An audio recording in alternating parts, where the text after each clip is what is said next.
बिस्मिल्लाहिर्रहमानिर्रहीम। अस्सलाम वालेकुम। Welcome to Lusani food secrets. मेरे प्यारे प्यारे व्यूअर, आज की बात आप नार के छिलके बिल्कुल नहीं फेंकेंगे। ये इतने कीमती हैं कि नार के दाने निकालने के बाद छिलके जो आप फेंक देते हैं, इसके बहुत फायदे हैं। इसके फायदे जानने के बाद आप छिलकों को सुबाल सुबाल कर रखेंगे। तो सबसे पहले हमने अच्छी क्वालिटी के नार ले लेने हैं, और ये अंदर से काले और गले सड़े नहीं होने चाहिए। इस तरह के फ्रेश नार लेने हैं। और निकालने का तरीका जो है मैं आपको बता देती हूँ, बहुत ही आसान तरीका है। चम्मच लेकर इसको ऊपर से इसी तरह आपने दबा लेना है, फिर चारों साइडों से इसको काट लेना है। जब आप चम्मच से इस तरह दबा दबा कर नार को निकालेंगे तो दाने इसके बहुत ही इजीली आप निकाल सकते हैं, बहुत आसानी से निकल जाएंगे। अब ऊपर वाला पार्ट भी हमने इसका निकाल देना है। तो चारों साइडों से हम नार को खोलेंगे।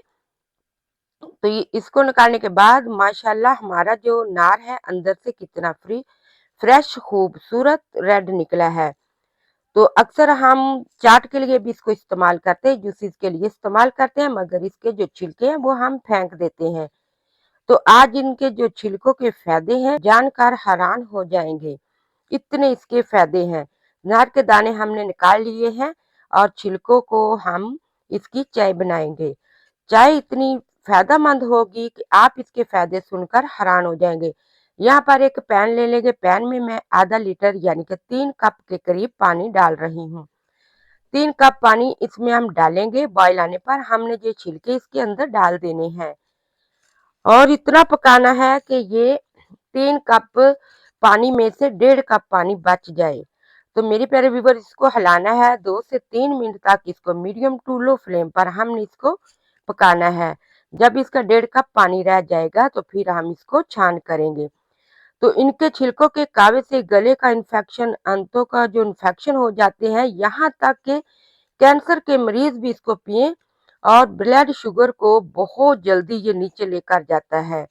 तो इन सब बीमारियों के लिए जितना भी आप रात को जब आप सोए हो तो आपका गला बंद हो जाता है, सुबह इसका कावा आप पी लें तो एकदम से तकरीबन 5 मिनट के बाद आपका जो गला है बिल्कुल ठीक हो जाएगा। तो इसलिए इस चाय को आप अपनी जिंदगी में ले आए। वैसे भी आजकल सर्दियों का मौसम है, इन छिलकों को आप संभाल कर रखिए, इसका सफूफ बनाकर रख लीजिए। अचानक से किसी बच्चे को या बड़े को घर में डायरिया हो जाता है तो एक चुटकी जो इसका सफूफ होता है वो उसको पानी के साथ दे दें। ये एक छोटे छोटे 2 टुकड़े हैं सूंड के। अगर आपके पास पाउडर है तो वो ले ले, और मलट्ठी है, ये पंसार की दुकान से आराम से दोनों चीजें मिल जाती है, ये हमने डाल दी है। तो इनको भी हम 2 से 3 मिनट पर लो फ्लेम पर पकाएंगे। तो अगर आपके पास शहद है तो आप वो इस्तेमाल कर ले, मगर यहाँ पर मैं पुराना गुड़ इस्तेमाल कर रही हूँ।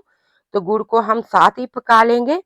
तो मेरे प्यारे व्यूअर्स, हल्का सा ये कड़वा जरूर होता है, मगर इसके फायदे आपने सुना होगा कि एक नार 100 बीमार। हकीकत यही है, ये हमारे मिर्जे को, सोए हुए को जगा देता है और फैटी लिवर के लिए बेहद फायदेमंद है। तो यहाँ पर मैंने शान कर लिया है। शान करने के बाद हम इसको पी सकते हैं बड़े आराम से, आसानी से। अगर आप मेरे चैनल पर नए हैं, चैनल को सब्सक्राइब कर ले, बेल आइकन के बटन को प्रेस कर ले, ताकि हर आने वाली वीडियो सबसे पहले आप तक पहुंचे। वीडियो को लाइक शेयर जरूर कर दिया करें, ये आपकी तरफ से हमें इनाम होता है। तो मेरे प्यारे प्यारे व्यूअर्स, सर्दियों का मौसम है, नार के छिलके आपने बिल्कुल जाया नहीं करने। इसी तरह चाय बनाइए, खुद भी पिए, दूसरों को भी पिलाइए। तो नार के छिलके की चाय पियो, 100 साल जियो। मेरे प्यारे व्यूअर, खुश रहो, बात रहो। वीडियो देखने का शुक्रिया। अल्लाह हाफिज।